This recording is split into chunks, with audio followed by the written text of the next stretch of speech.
most of the country trust the president on the economy right now. The reality is that this is an economic calamity that he has ushered in, and he's done it unilaterally and voluntarily. If we actually do descend into a full-blown recession, which most people, most economists are predicting that we will right now, it'll be the first time that it's done at the hands of an American president for, completely unforced as an error, a completely unforced error.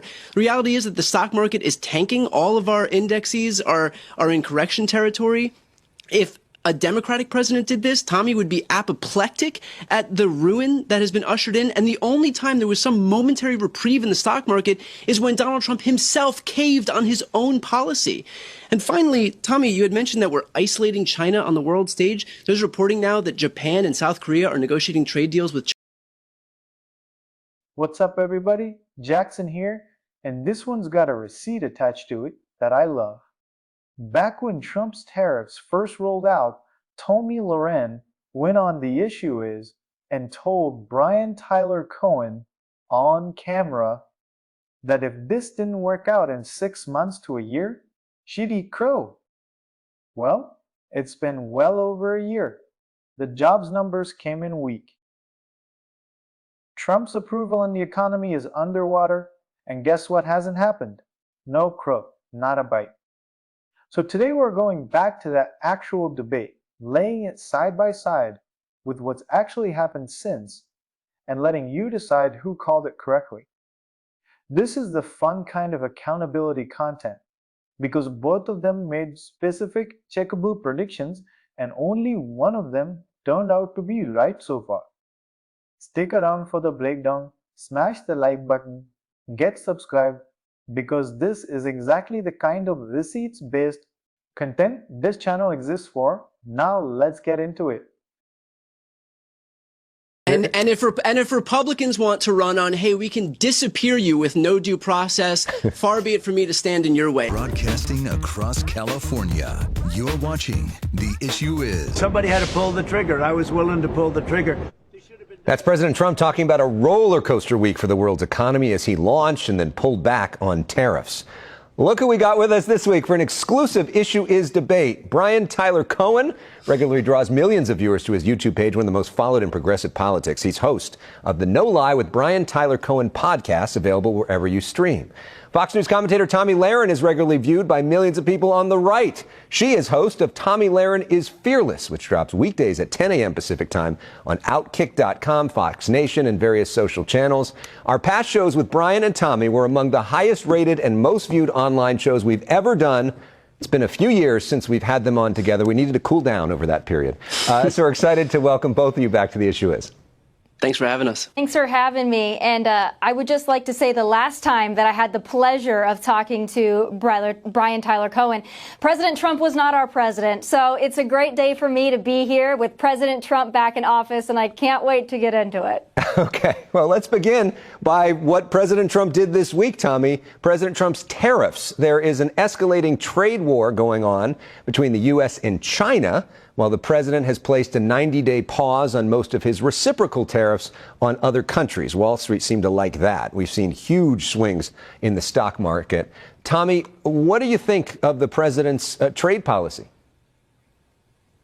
Listen, this is the art of the deal at its best, and I understand that there was some volatility on Wall Street, and that's understandable, and I don't ever want to downplay anybody's concerns when it comes to their finances, their 401k, their retirement. I completely understand the anxiety there, but what President Trump has said, and I believe, is this is less about Wall Street and more about Main Street, and what you're also seeing is this president in action. He's managed to, in a couple of days' time, isolate China from the rest of the world, put them in their place. He's got that 90-day pause. Other countries coming to the table, 70 plus, lining up to make deals with this president. So I'm incredibly happy to see this thing play out. I understand the anxiety. I trust the process. I trust this president. And I think that we're off to the races. Brian, do you trust this president? I don't think that I trust the president any more than most of the country trust the president on the economy right now. The reality is that this is an economic calamity that he has ushered in, and he's done it unilaterally and voluntarily. If we actually do descend into a full-blown recession, which most people, most economists are predicting that we will right now, it'll be the first time that it's done at the hands of an American president for, completely unforced as an error, a completely unforced error. The reality is that the stock market is tanking. All of our indexes are in correction territory. If a Democratic president did this, Tomi would be apoplectic at the ruin that has been ushered in. And the only time there was some momentary reprieve in the stock market is when Donald Trump himself caved on his own policy. And finally, Tomi, you had mentioned that we're isolating China on the world stage. There's reporting now that Japan and South Korea are negotiating trade deals with China to go around American tariffs. There's reporting that the EU is working with China to eliminate those tariffs for EVs. So I'm concerned that you're not familiar with which country, in fact, is actually being isolated on the world stage. It doesn't look like it's China. China needs us far more than we need China, as goes for the rest of the world. I understand the global economy, and I understand the anxiety here in the market reacting to it. But it's pretty simple. The way things were going was unsustainable. This president understands that. So that's why he was elected in many ways, for total upheaval. The Democrats are the party of the status quo. Keep everything the same, simply just grow government, have more government jobs. This president doesn't see it that way. He believes in America, and he believes in the American people. Not only does he want to bring industry and business back to this country, good paying jobs for hardworking blue-collar Americans,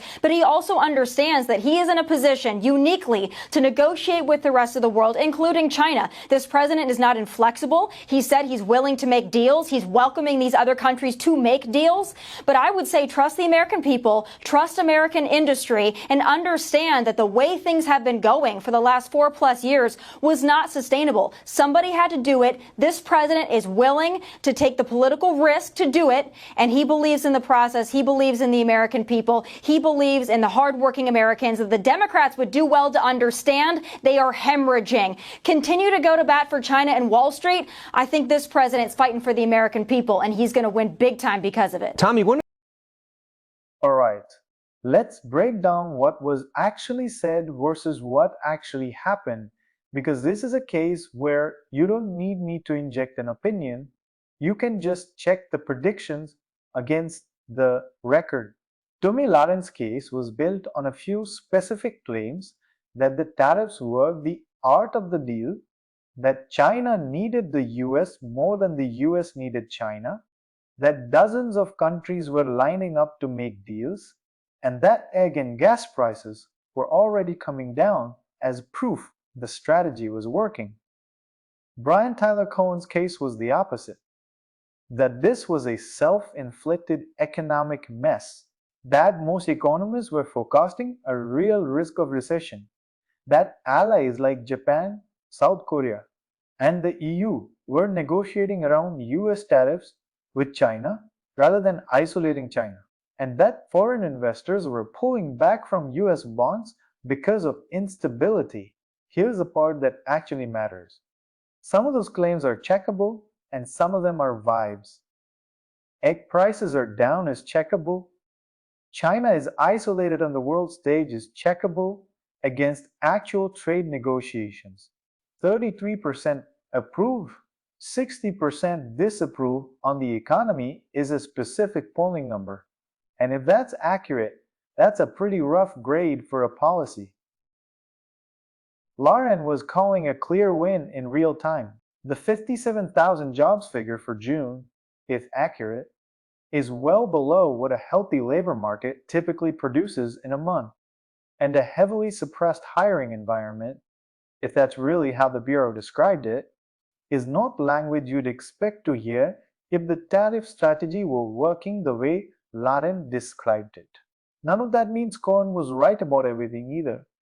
Predicting a recession that hasn't technically materialized yet is still a prediction, not a fact.